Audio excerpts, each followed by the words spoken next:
Já voltamos com a LDB. Nossa, professor, tanta aula assim. LDB é grande, pessoal. Mas não cansem, por favor. Não cansem.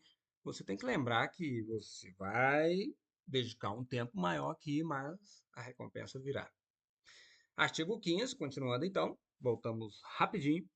Os sistemas de ensino assegurarão às unidades escolares públicas de educação básica que os integram progressivos graus de autonomia pedagógica e administrativa e de gestão financeira, observadas as normas gerais do direito financeiro público. Lembra que eu falei? A gente já está falando nisso. As escolas e os sistemas de ensino têm uma certa liberdade para organizar seus estabelecimentos de ensino e a sua educação em geral, desde que estes obedeçam as normas gerais. Aqui estamos falando do direito financeiro público, mas isso aqui vale para todas as normas educacionais. Artigo 16. O Sistema Federal de Ensino compreende. Ó, já falamos sobre a incumbência da União, né? Agora eu vou explicar para vocês.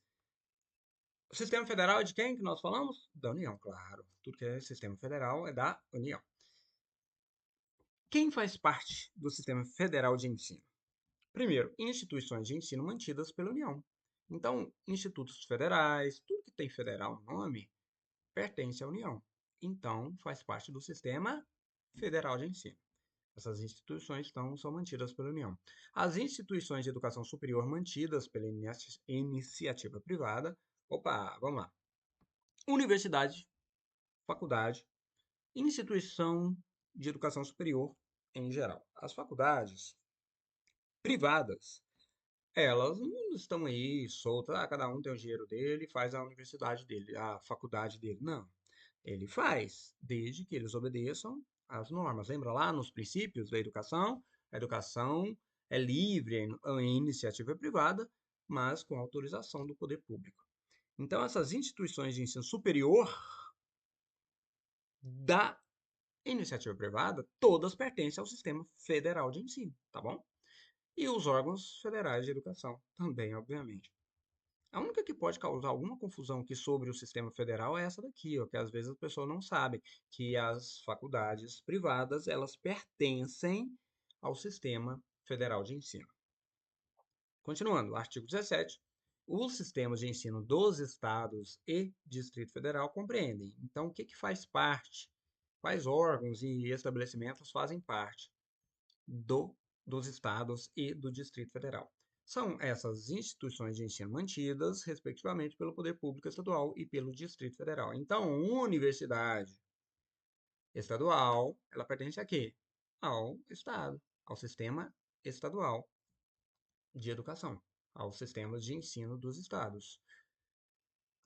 Vamos lá. E, obviamente, as universidades ou qualquer outra instituição distrital, quando aparece distrital, significa que é do Distrito Federal, tá bom?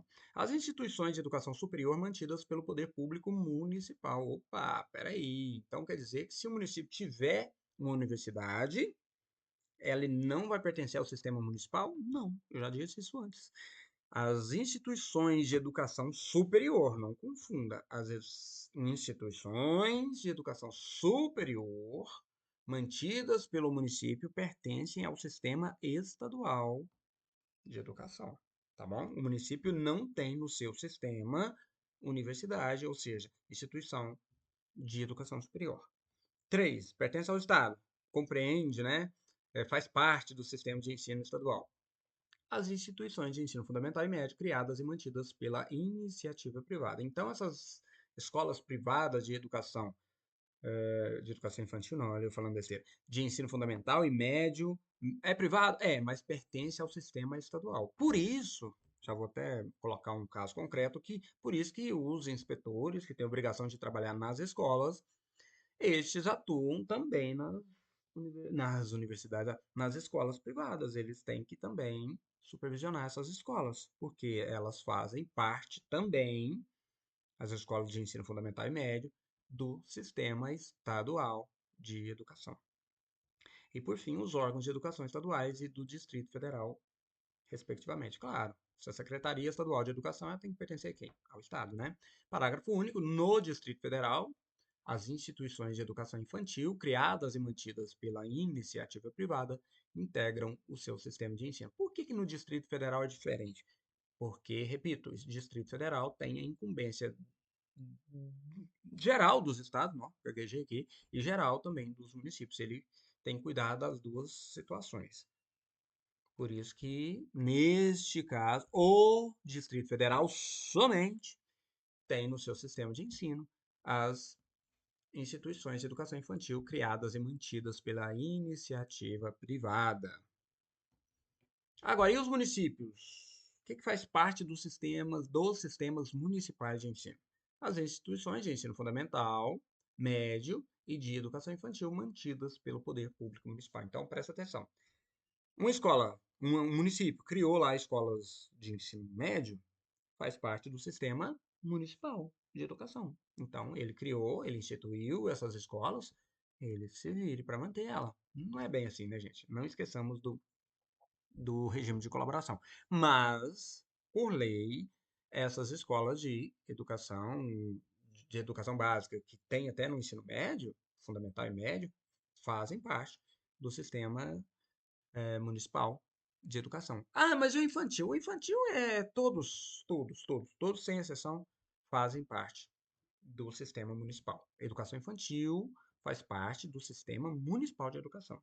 2. O que mais que é do município? Instituições de educação infantil criadas e mantidas pela iniciativa privada. Educação infantil, pública ou privada, fazem parte de quem? Do sistema municipal de educação. E, por fim, órgãos municipais de educação. Não dá para ter erro, né? A Secretaria Municipal de Educação vai pertencer a quem, né? Ao município, claro. Nem cai em prova isso aí. Artigo 19. As instituições de ensino dos diferentes níveis classificam-se nas seguintes categorias administrativas. Então, vamos lá. Instituições de ensino dos diferentes níveis. Então, estamos falando de educação básica, ensino superior, classificam-se nas seguintes categorias administrativas. 1. Públicas. As instituições podem ser públicas. Você já sabe quem são as instituições públicas. São aquelas entendidas, criadas ou incorporadas, mantidas e administradas pelo poder público. Claro. E também não só as privadas, assim entendidas, mantidas e administradas por pessoas físicas ou jurídicas. Não só o que eu estou falando, gente. Eu estou querendo dizer o seguinte: são dois tipos: públicas, privadas e comunitárias. Dois, não, três. Eu estou errando, né? Eu acho que é fome. São três tipos de instituições de ensino. Vamos resumir para a escola. São três tipos de escolas no Brasil. Públicas, escolas e universidades também, faculdade, tudo certo. Tudo foi instituição de ensino. Podem ser públicas, e você já sabe quem são as públicas, aquelas mantidas, criadas, incorporadas, administradas pelo poder público. E privadas, essas são mantidas, administradas, por quem? Por pessoas físicas ou jurídicas de direito privado. Então, são essas as privadas. Não esqueçamos que as privadas também fazem parte do sistema, do seu respectivo sistema, de acordo com a situação que a gente já explicou acima aqui. Mesmo as privadas, elas não estão soltas aí no mundo, não. Elas fazem parte de um sistema educacional, seja ele federal, seja ele municipal, seja ele estadual. E as comunitárias na forma da lei. Vamos dar um exemplo aqui de escola comunitária. As EFAs são exemplos de escolas comunitárias. Essas têm um regramento todo especial, porque elas são privadas, porém, elas podem, atendendo alguns requisitos, receber grana do Estado, grana pública, mas ainda assim elas não são públicas. Parágrafo 1º. As instituições de ensino a que se referem o inciso 2 e 3 do caput desse artigo podem classificar-se como confessionais, atendidas à orientação confessional e à ideologia específicas. As instituições, parágrafo 2º, de ensino que se referem ao inciso 2 e 3 do caput desse artigo podem ser certificadas como filantrópicas na forma da lei. Então vamos lá. Entendi nada. Entendeu não? Vou te explicar. Lá na Constituição, e aqui a gente vai falar de novo disso, há essas categorias de instituições de ensino. As públicas são tranquilas, você já sabe, todas aquelas mantidas pelo poder público. E tem as privadas, são aquelas que visam lucro e outras privadas não visam lucro. As que não visam lucros, e tem as comunitárias aqui também que não visam lucro. Essas que não visam lucro têm todo um regramento para elas. Elas são privadas, mas elas podem vir a receber dinheiro do poder público. E para receber esse dinheiro do poder público, elas precisam atender alguns requisitos, desculpa, para que elas atendam às necessidades que talvez o poder público não consegue naquele local. Então, essas privadas e essas comunitárias, elas podem ser, às vezes, consideradas confessionais. Aí tem toda uma regra, inclusive de educação religiosa, que envolve isso aqui. Professor, mas eu não sei. Então, veja os dois vídeos, veja com atenção. Não lembro qual, mas já a memória está ficando fraquinha, né? Veja um vídeo lá da Constituição, para você saber como funciona isso aqui. O que que é uma escola confessional. E essas instituições também públicas e comunitárias, elas podem receber o nome de filantrópicas, elas podem ser certificadas como filantrópicas. As mesmas regras para as confessionais, filantrópicas e comunitárias estão atendidas lá no nosso vídeo da Constituição. Não vou falar agora aqui, porque você precisa ver lá também. As regras são a mesma, uma vez que nenhuma lei desobedece à Constituição. Constituição você amplia direitos, nunca tira. Agora, título 5 dos níveis e das modalidades da educação e ensino. As bancas adoram fazer confusão entre níveis. Fazer confusão não. Adoram confundir você com os níveis, as modalidades da educação. E às vezes elas conseguem, mas não vai ser o nosso caso. Vamos lá então. Composição dos níveis. Só tem dois níveis, tá bom? Dois níveis, tranquilão. Isso aí não dá para errar, não. O nível, dois níveis, só dois níveis, claro. Mas não tem mais, não. A educação básica é um nível e educação superior é outro nível. Só esses dois. Só que a educação superior é isso aí, ó. Educação superior, pronto, acabou. Não tem etapa ali dentro, não. Só que aí a educação básica tem. Ela tem as etapas: educação infantil, ensino fundamental e ensino médio. Então vamos lá, a educação básica é formada pela educação infantil, ensino fundamental e ensino médio. E tem também educação superior. Dois níveis, então. Repete comigo. Repite, é ótimo. Repita comigo. Educação básica é um nível, educação superior é outro nível. E dentro da educação básica, a educação superior, tá, esquece. Nós nem vamos brincar muito aqui, não. Vamos brincar cá. A educação básica, essa sim, é dividida por etapas. Tá bom? Etapas. Quais etapas? Educação infantil, ensino fundamental e ensino médio. Agora nós vamos tratar então do capítulo 2 da Educação Básica, seção 1, das disposições gerais. Artigo 22. A educação básica tem por finalidades desenvolver o educando, assegurar-lhe a formação comum indispensável para o exercício da cidadania e fornecer-lhe meios para progredir no trabalho e em estudos posteriores. Então, ficou tranquilo, né? Finalidade, então, artigo 22 da LDB.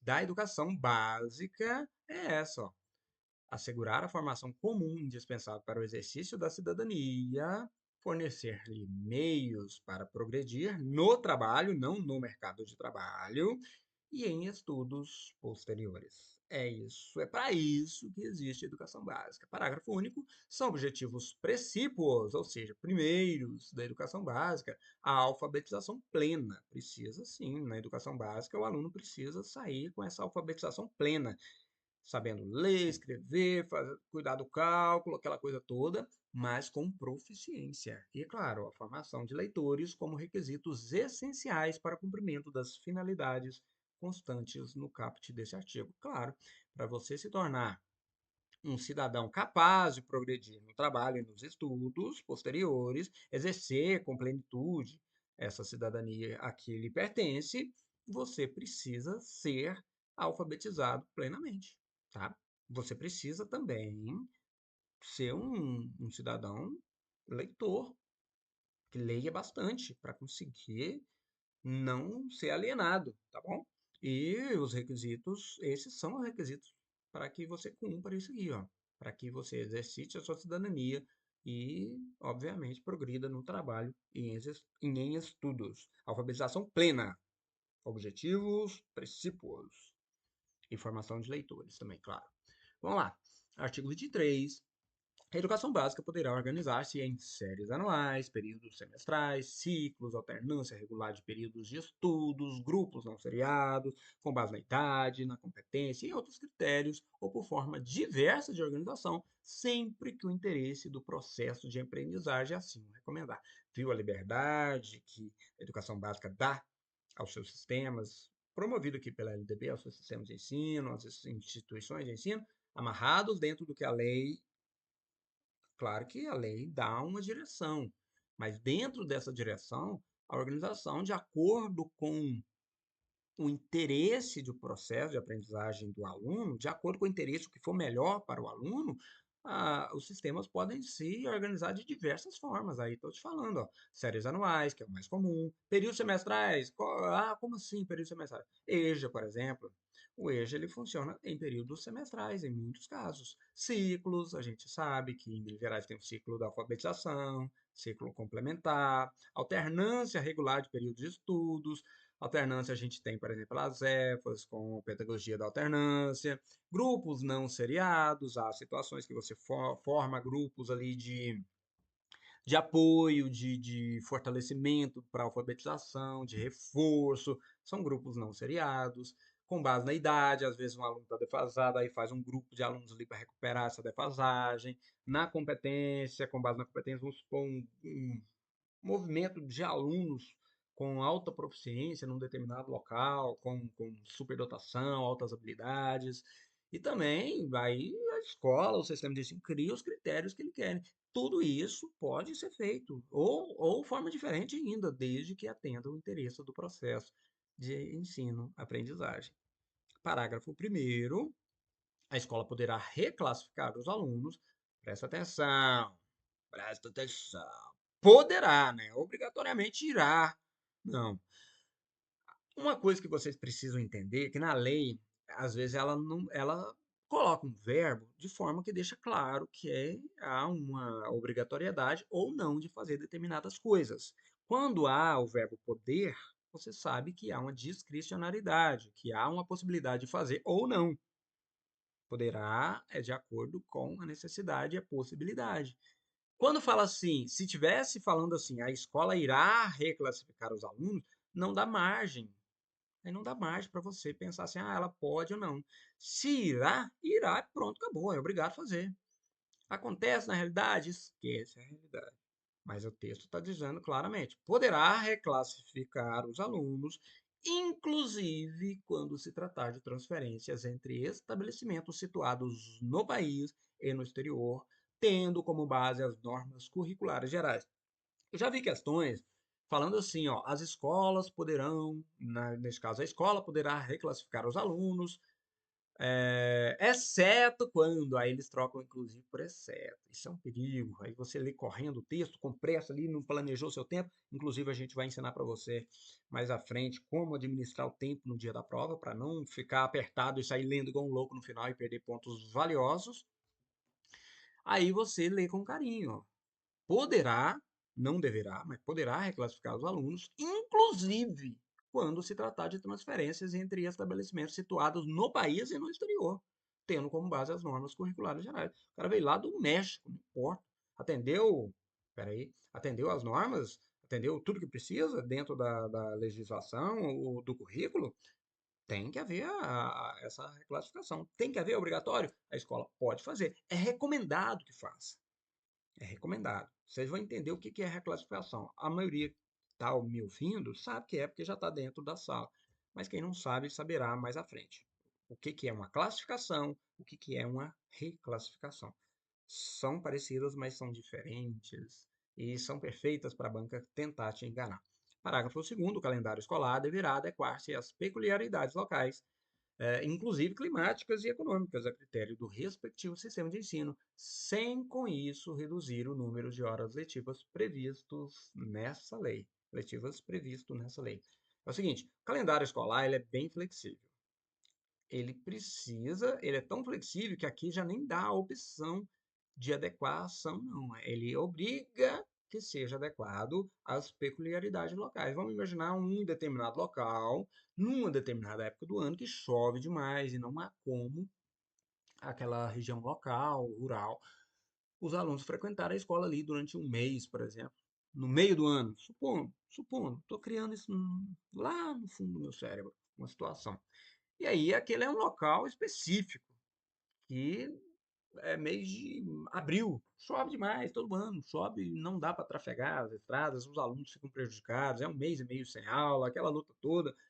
Aí o calendário precisa adequar aquilo e mudar, botar os recessos escolares naquele período. A adequação precisa ser feita. Aqui não pode, não. Aqui é obrigado. O calendário ele tem a obrigação de adequar às peculiaridades locais, inclusive climáticas, por exemplo, que eu citei, e econômicas, supondo que há uma situação econômica lá que há uma defasagem de aluno num período ali absurdo. Então, o calendário precisa se adequar a isso, a critério, obviamente, do respectivo sistema de ensino, sem com isso reduzir o número de horas letivas nessa lei, que é de para a educação infantil e para o ensino fundamental. No caso, estamos falando de 800 horas em 200 dias letivos. O ensino médio, com o novo ensino médio, você verá que está um pouquinho diferente, está bem assim. Artigo 24, a educação básica nos níveis fundamental e médio. Ou, gente, a própria legislação, ela traz um texto, às vezes, que te confunde. Quantos níveis eu falei que tem de educação? Dois, certo?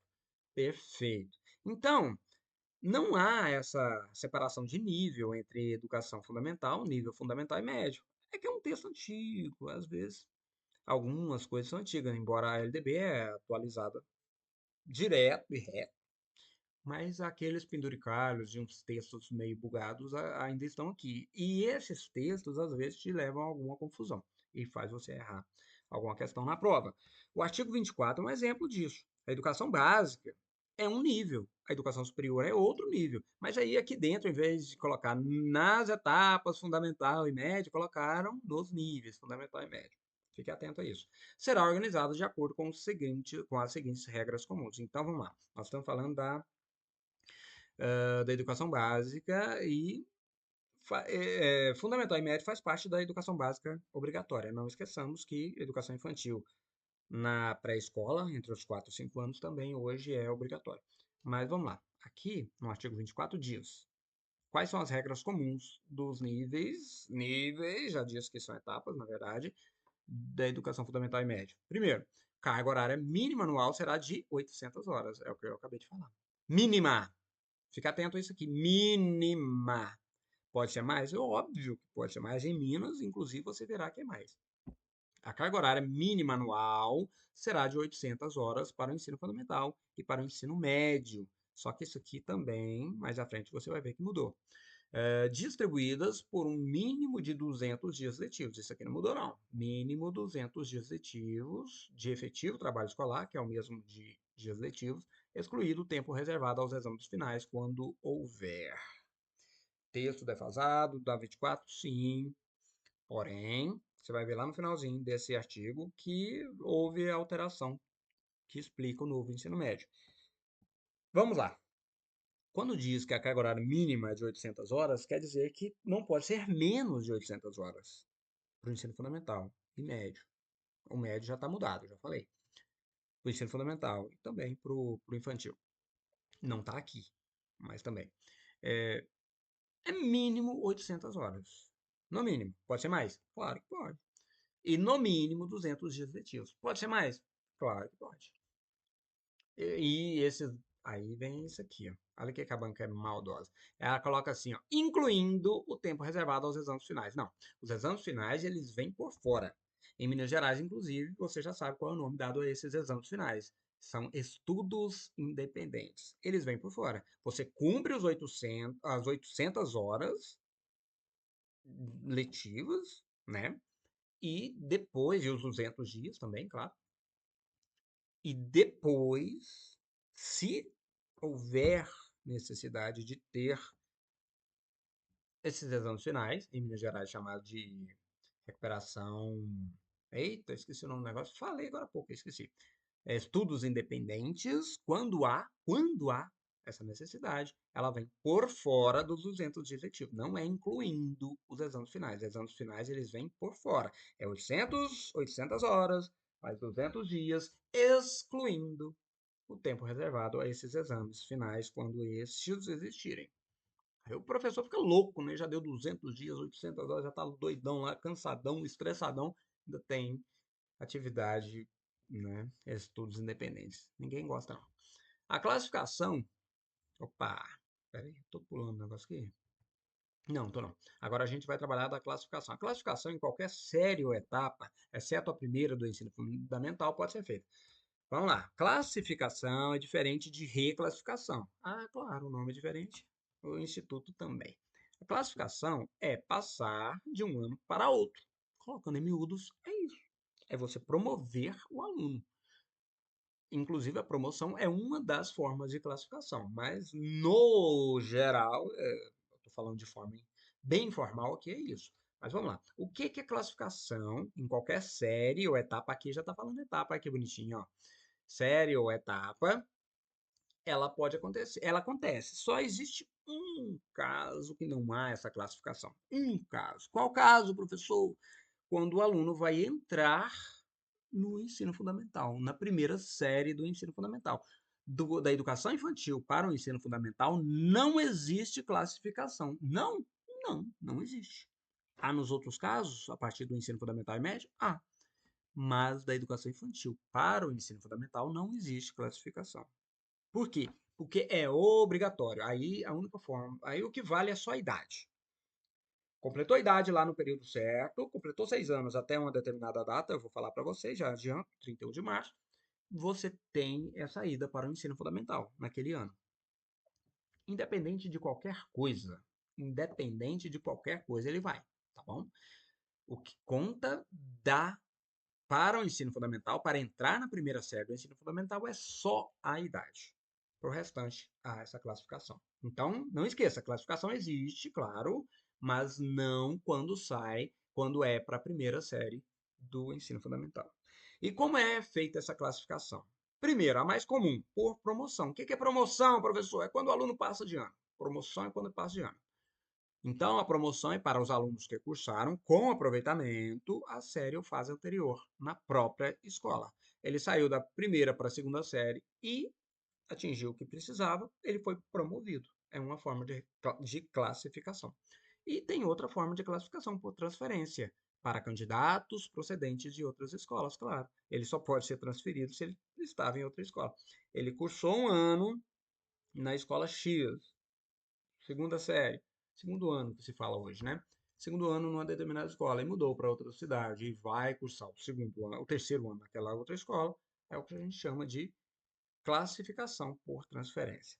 E depois, independentemente de escolarização anterior, mediante a avaliação feita pela escola, que define o grau de desenvolvimento e experiência do candidato e permita a sua inscrição na série ou etapa adequada, conforme regulamentação do respectivo sistema de ensino. Então, cada sistema de ensino vai regulamentar isso, mas é obrigado a fazer. Exemplo: o aluno viveu num determinado local. O aluno não, um aluno, claro. Ele viveu num determinado local, os pais eram negligentes e não o levaram para a escola. Não levaram para a escola.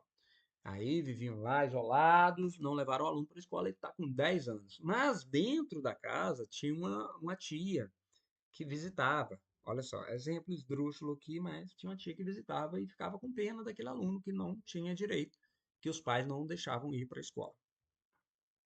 E ela pensando assim, poxa, menino tão inteligente, ela via que ele era inteligente, ela foi ensinando ele a ler, a escrever. Exemplo, tá? Foi ler, escrever, ele aprendeu a fazer continhas básicas. E ele está com 10 anos e ele aprendeu a ler bem. Ela levava material para ele ler e fazia as continhas. Ele aprendeu aquilo tudo alheio, por conta própria não, com a ajuda da tia dele. E nunca frequentou a escola. E finalmente, o conceito tutelar bateu, estourou o cativeiro, virou aquela bagunça toda. E os pais perderam a guarda e o menino vai para a escola. Ele tem 10 anos, ele deveria estar lá no quarto ano. Quinto ano hoje. Deveria estar no quinto ano. E ele sabe fazer continhas, ele sabe ler tanto quanto os alunos de quinto ano. Ele pode estar um pouquinho defasado, não ter a convivência e tal, mas no geral ele acompanha aquela turma, ele está naquele nível. A escola faz, tá? A escola faz uma avaliação, a escola faz avaliação feita pela escola, e essa avaliação vai definir o grau de desenvolvimento dele e a experiência desse candidato, permitindo a inscrição na série que ela considera que é a correta. Ele tem 10 anos, ele deveria estar na quarta série, e ele tem conhecimento de quarta série, embora nunca tenha frequentado a escola, então ele será classificado independente de escolarização anterior nessa série. E quem que faz a avaliação? Quem? A escola, tá? E quem inscreve ele, então, na etapa correta? A escola, obedecendo a regulamentação dos seus respectivos sistemas de ensino. Se ela for estadual, obedecendo a regulamentação estadual. Se ela for municipal, obedecendo a regulamentação municipal. Terceiro, nos estabelecimentos que adotam progressão regular por série, que é passar de ano por série, que é o mais comum, pelo menos é o que a gente vê no sistema estadual de ensino de Minas, o regimento escolar pode adotar formas de progressão parcial. Podem. Então, o regimento pode, porém, na legislação mineira deixa claro que é obrigado a fazer isso. Admitir formas de progressão parcial. Você lembra o que é progressão parcial? Lembra, né? Claro que lembra, mas eu preciso falar porque talvez você não faça parte do sistema estadual de educação ainda. Progressão parcial é quando o aluno em determinados componentes não consegue avançar, aprender, e aqueles professores, então, dentro do conselho de classe, dizem que ele não tem condição de ir para a série subsequente. Porém, em outros componentes, o aluno arrebentou a boca do balão, supondo. Ele é ótimo em português, em letras, ele é ótimo em humanas, mas ele é péssimo em exatas. Ele não consegue fazer a continha de 1 mais 1. O professor fala, poxa, ele precisa ficar, ele precisa aprender essas habilidades, do contrário, ele não pode avançar porque vai prejudicar o seu conhecimento lá na frente, o seu desenvolvimento lá na frente. Aí, esses professores de exatas, por exemplo, definem que ele não pode ir para frente. Ele precisa, na verdade, aprender aquilo antes de ir. Aí, deu até 3 séries, por exemplo, 3 componentes, ele vai ter essa progressão parcial. Aí esses professores que disseram que ele não tem condição ainda, ele não sabe fazer nenhuma continha de 2 mais 2, esse professor vai trabalhar de alguma forma para recuperar esse aluno, vai propor estratégias de recuperação para esse aluno, mas ele vai para o ano subsequente, desde que preservada a sequência do currículo, observada as normas do respectivo sistema de ensino. Isso que é progressão parcial, tá bom? Poderão organizar-se em classes, turmas ou alunos de séries distintas, com níveis equivalentes de adiantamento na matéria, para ensino de línguas estrangeiras, artes e outros componentes curriculares. Poderão. As escolas vão imaginar que tem um grupo de alunos espetaculares, que manjam muito de língua estrangeira, que manjam muito de artes, eles estão à frente da turma a qual eles pertencem, às quais eles pertencem, e estão lá meio que desperdiçados, supondo assim. A escola pode pegar, formar uma turma separada desses alunos para ensinar todo e qualquer componente, deixando claro, todo e qualquer componente, para que esses alunos desenvolvam plenamente essas habilidades que eles já têm uma facilidade maior do que a maioria. A verificação do rendimento escolar observará os seguintes critérios. Então, como é que a gente verifica se o aluno está aprendendo ou não? Primeiro, avaliação contínua e cumulativa. Esse é o padrão, é o mantra que você vai levar para o seu coraçãozinho. A avaliação ela precisa ser contínua e cumulativa do desempenho do aluno com prevalência dos aspectos. Outro mantra para você, ó, sobre avaliação. A avaliação cai demais, tá, minha amiguinha? Cai com força. Fica atento.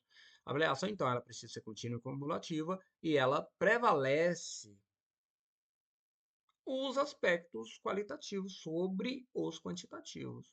Então, a qualidade do conhecimento ele é maior do que a quantidade de nota que você está querendo distribuir ali. Quantidade vem em segundo plano. E, claro, e dos resultados ao longo do período sobre eventuais provas finais. Supondo que o aluno estudou no primeiro, segundo e terceiro bimestre só tirando notão. Notão, que é só um número, mas os professores avaliaram eles de forma contínua e cumulativa. E o desempenho dele está maravilhoso, primeiro, segundo e terceiro bimestre. Aí os aspectos qualitativos aqui, ó, todos aflorados. O aluno está indo, 24 para cima, em 3 bimestres. Tudo isso aqui está sendo avaliado. Chegou no final do ano, no último bimestre, ninguém sabe por que o aluno não aprendeu, não conseguiu estudar, não frequentou escola, virou uma bagunça. E tirou lá 5 pontos só com os professores, porque os professores foram irredutíveis, não frequentou escola, como é que vai dar nota, né? Aquela coisa toda, ele não aprendeu, blá blá blá. Não, o conselho de classe chegou e falou assim, ó, nós temos que obedecer a LDB. Nós temos que, então, fazer uma avaliação contínua. Aquilo que ele apresentou durante 3 bimestres é maior do que aquilo que ele apresentou no último bimestre. Então, a qualidade foi validada em detrimento da quantidade de nota que ele adquiriu. E o resultado que ele adquiriu ao longo desse período é muito mais importante do que o resultado que ele adquiriu nas provas finais. Aí ele fez a prova final lá e não se deu bem. Vai reprovar o aluno por causa de um período só de fracasso escolar, sendo que os outros todos ele deitou e rolou, ele estava muito bem? Não, a escola sabe que por lei não pode fazer isso, os professores também não. Outra coisa, como que mais é verificado o rendimento do aluno? Primeiro, segundo, desculpa, possibilidade de aceleração de estudos para aluno com atraso escolar. Isso aqui causa confusão porque alguns textos tratam de aceleração para alunos que estão avançados, com conhecimento escolar avançado. E outros textos, como esse, tratam de aceleração de estudos para aqueles alunos que estão atrasados. Mas, ó, estamos falando de LDB. Uma das possibilidades de verificação do rendimento é essa possibilidade de aceleração de estudos para aluno com atraso escolar. Aquelas turminhas, né? Os alunos vão ficando defasados, fora de faixa, eles fazem aquelas turminhas e aceleram os estudos para que eles alcancem os seus pares. Possibilidade, outra forma de verificação do rendimento é essa, ó, possibilidade de avanço nos cursos e nas séries mediante verificação de aprendizagem. Então, existe o avanço. Como é isso, professor? É o seguinte, por isso que eu falei que às vezes aceleração e avanço em determinados textos causam, essas palavras causam confusão. É o seguinte, o avanço é quando o aluno sabe demais, ele tem altas habilidades ou superdotação, e ele tem condição de avançar. Ele pode sim avançar. E aproveitamento de estudos concluídos com êxito. Vamos supor, o aluno não estudou. Não, desculpa. Ele estudou certinho o ano todo. Ele teve aproveitamento normal, concluído com êxito. Então, verificou-se o aprendizado desse aluno. Vamos também para a obrigatoriedade de estudos de recuperação, de preferência paralelos ao período letivo, para os casos de baixo rendimento escolar a serem disciplinados pelas instituições de ensino em seus regimentos. É o seguinte, isso aqui é a recuperação que a gente chama lá no final do bimestre, né? A recuperação ela é obrigatória por lei. A LDB deixa claro isso. E de preferência, ela tem que acontecer dentro do período letivo. E acontece, né, gente? A gente sabe que acontece. O aluno está terminando o bimestre ali, você vai lá, deu as provas, já fez tudo que podia por ele e não atingiu o mínimo necessário de conhecimento. Aqui a gente nem está falando de nota, a gente está falando de conhecimento naquela habilidade. O professor prepara esse aluno para uma nova recuperação. É o que a gente chama de estudo de recuperação. E esses, preferencialmente, devem acontecer dentro daquele período letivo, dentro daquele bimestre.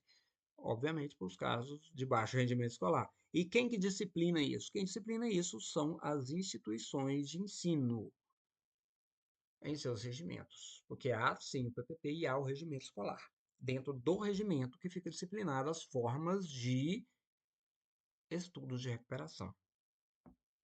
E não esqueçamos que o regimento também, dentro do princípio da educação, da gestão democrática, é feito em colaboração com os docentes. Os docentes participam dessa elaboração.